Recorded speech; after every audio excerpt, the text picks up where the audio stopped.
رب العالمین چې دی په دې کې ډېر شی راز او ناز خبرې چې د ټول جهان پالونکی دی.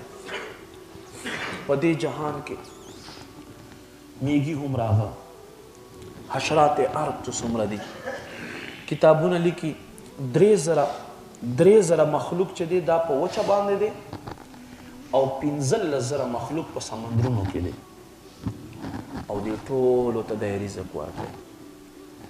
رب العالمین یوه معنا دا دی چې پوره رزق ټول مخلوق ته رسوونکی. یوه معنا یې دا چې پوره رزق ټول مخلوق ته رسوونکی. او نبی پاک صلی الله علیه و آله وسلم فرمایي دی الله یو خپل تقسیم دی.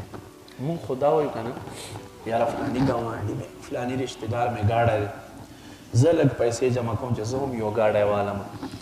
یاره فلاني ته وګوره داسې عالیشانه بنګله یې جوړه کړې ده، زه هم لږ پیسې جمع کوم چې زه هم داسې عالیشانه جوړه.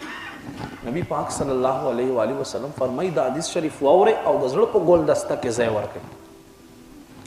فرمایي وی الله رب کریم څه خلقو ته مال نه ورکوي دې لجاته چې دوی په مسلمانۍ قایم وي، او فرمایي څه خلقو نه مال کموي نه دې لجاته چې په مسلمانۍ باندې قایم وي.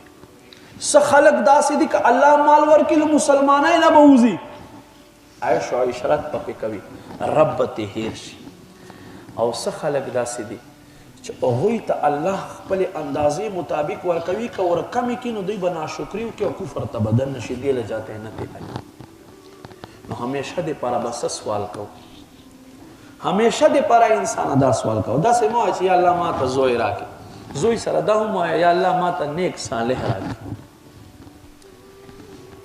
نیک صالح راکې، رزق حلال را عطا کې، اگر عطا کې چې زما د دنیا او د آخرت خیر وي، او چې زما د دنیا او د آخرت خیر نه وي او شر وي ما ته مه راکوي. داسې دعا کول پکار.